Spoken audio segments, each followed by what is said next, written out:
Praise the Lord. இன்றைய தியானம் ரோமர் 12:16 முதல் 21 வரை. ஒருவரோடு ஒருவர் ஏக சிந்தை உள்ளவர்களாய் இருங்கள். மேட்டிமையானவைகளை சிந்தியாமல் தாழ்மையானவர்களுக்கு இணங்குங்கள். உங்களையே புத்திமான்கள் என்று எண்ணாதிருங்கள். ஒருவனுக்கும் தீமைக்கு தீமை செய்யாதிருங்கள். எல்லா மனுஷருக்கு முன்பாகவும் யோக்கியமானவைகளை செய்ய நாடுங்கள்.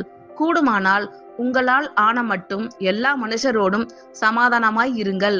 பிரியமானவர்களே, பழிவாங்குதல் எனக்குரியது, நானே பதில் செய்வேன் என்று கர்த்தர் சொல்லுகிறார் என்று எழுதியிருக்கிறபடியால் நீங்கள் பழிவாங்காமல் கோபாக்கினைக்கு இடம் கொடுங்கள்.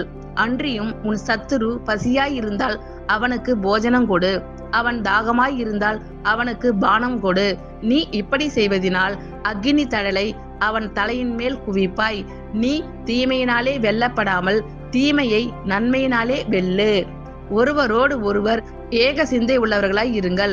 மேட்டிமையானவைகளை சிந்தியாமல் தாழ்மையானவர்களுக்கு இணங்குங்கள். உங்களையே புத்திமான்கள் என்று எண்ணாதிருங்கள்.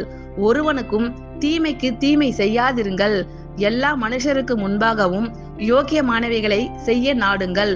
கூடுமானால் உங்களால் ஆன மட்டும் எல்லா மனுஷரோடும் சமாதானமாய் இருங்கள். பிரியமானவர்களே, பழிவாங்குதல் எனக்குரியது, நானே பதில் செய்வேன் என்று கர்த்தர் சொல்லுகிறார் என்று எழுதியிருக்கிறபடியால் நீங்கள் பழிவாங்காமல் கோபாக்கினைக்கு இடம் கொடுங்கள்.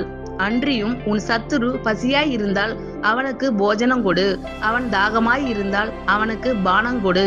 நீ இப்படி செய்வதினால் அக்கினி தழலை அவன் தலையின் மேல் குவிப்பாய். நீ தீமையினாலே வெல்லப்படாமல் தீமையை நன்மையினாலே வெல்லு. ஆமேன். கர்த்தர் உங்கள் அனைவரையும் ஆசீர்வதிப்பாராக. God bless you all.